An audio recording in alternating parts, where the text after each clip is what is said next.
Salut à tous. Salut. Donc nous revoilà pour faire une nouvelle vidéo top flop. La dernière fois on l'a fait il y a 2 mois à Ushuaïa pour le jour de l'an. Et là c'est l'occasion d'en faire encore une. Voilà, ça vous avait bien plu. Donc comme on va attaquer pas mal de choses au niveau nord-argentin et Bolivie, on va faire un top flop depuis Ushuaïa jusqu'au Paraguay en commençant par notre flop 3.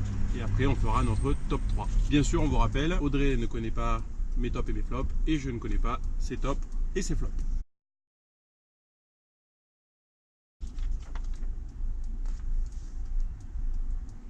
Alors c'est moi qui commence. Donc moi j'ai mis la péninsule Valdés. C'est entre Buenos Aires et Ushuaïa sur la route A3 quand on est remonté jusqu'à Buenos Aires et qui est plutôt réputée pour sa faune marine. Donc je l'ai mis en flop parce que c'est relativement cher d'y rentrer et que nous tous les autres animaux on les a vus sans rentrer dans la péninsule Valdés. Donc tout ça pour dire que je pense qu'on en fait un peu tout un plat, mais que si vous avez l'occasion d'y aller, c'est pas forcément la peine d'aller payer la péninsule pour voir tout ce qu'il y a. Et donc moi, les douaniers, parce que je sais pas ce qu'ils ont depuis qu'on est allé à Ushuaïa, à chaque fois qu'on passe une douane, il y a un problème. On a le droit de vendre notre voiture, on a le droit de faire ce qu'on veut avec notre voiture, mais on n'a juste pas le droit de conduire notre voiture sur le territoire. Donc voilà, c'est des heures et des heures passées avec les douaniers pour rentrer en Argentine et voilà. Donc c'était mon flop 3.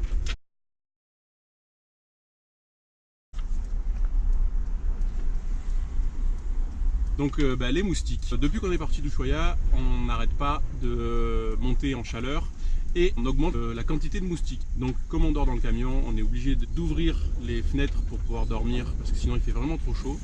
Sauf que dès qu'on ouvre, il y a des dizaines de moustiques qui rentrent. Donc on lutte tous les soirs et on fait une petite guerre d'à peu près 20-30 minutes contre tous les moustiques du camion. Et souvent on finit par perdre et dormir les fenêtres fermées.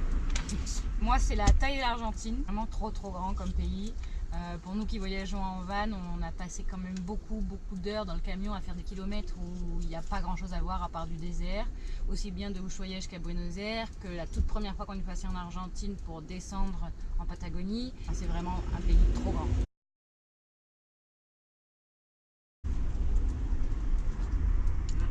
Je crois qu'on est d'accord sur le sujet. On s'est retrouvé sur le même sujet. La chaleur, c'est terrible. Dans le camion, il n'y a pas d'air qui circule, il est trop bien isolé. Merci à Antoine de l'avoir si bien isolé, mais on meurt quand il y a de la chaleur. On a le petit ventilateur, sinon c'est... Voilà, on revit quand on roule la nuit. Il n'y a pas de clim, donc la chaleur c'est vraiment dur, surtout en ville, parce qu'en ville, dormir les portes ouvertes c'est pas top. Donc voilà, bon, moi qui ai toujours préféré le chaud au froid, j'ai toujours dit que je préférais avoir chaud, mais alors là, ici, c'est loin d'être le cas. Bon, passons aux bonnes nouvelles. Top 3. Le top 3. Toi, tu caches ton smiley en fait. On a oublié de vous montrer nos On a acheté des smileys.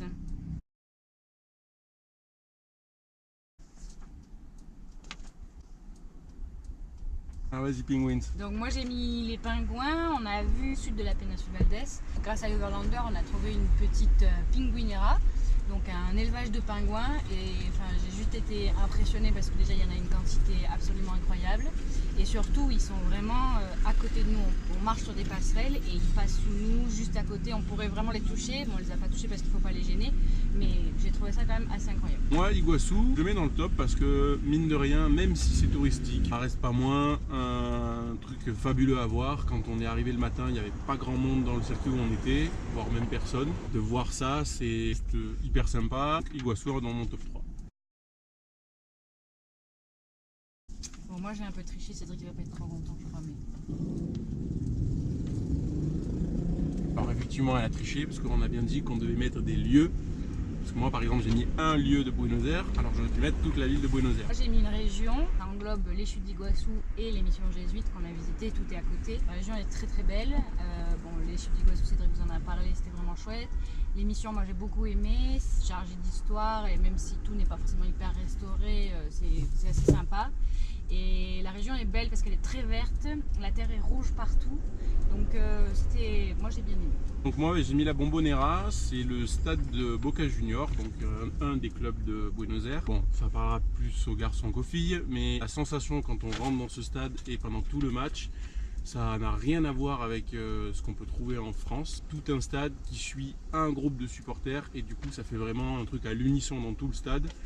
Et c'est vraiment impressionnant de rentrer là-dedans. On a vu un match, mais ce qui n'était pas un derby qui pouvait être le plus chaud. Et déjà sur un match lambda, c'était vraiment fou de voir l'intérieur de la Bombonera et de voir comment les gens sont passionnés pour ça.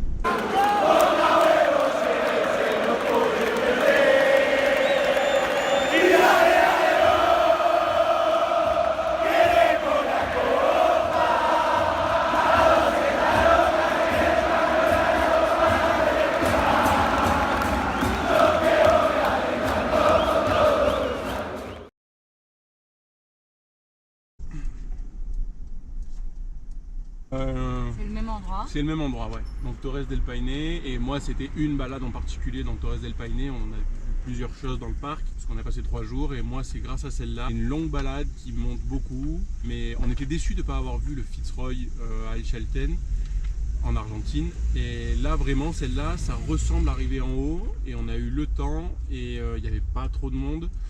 Donc on a vraiment apprécié, même si la balade est dure, elle est quand même belle tout le long. Qu'on voit en arrivant en haut, c'est juste fabuleux, quoi. J'aurais pu rester des heures à regarder, il n'y a rien qui se passe, mais des heures à regarder les espèces de tours juste au-dessus du lac. Voilà, il y a plein de photos sur notre site. C'était vraiment super sympa.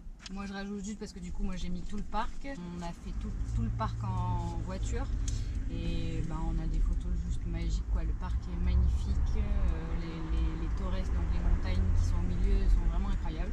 Donc oui, voilà, moi j'ai englobé tout le parc.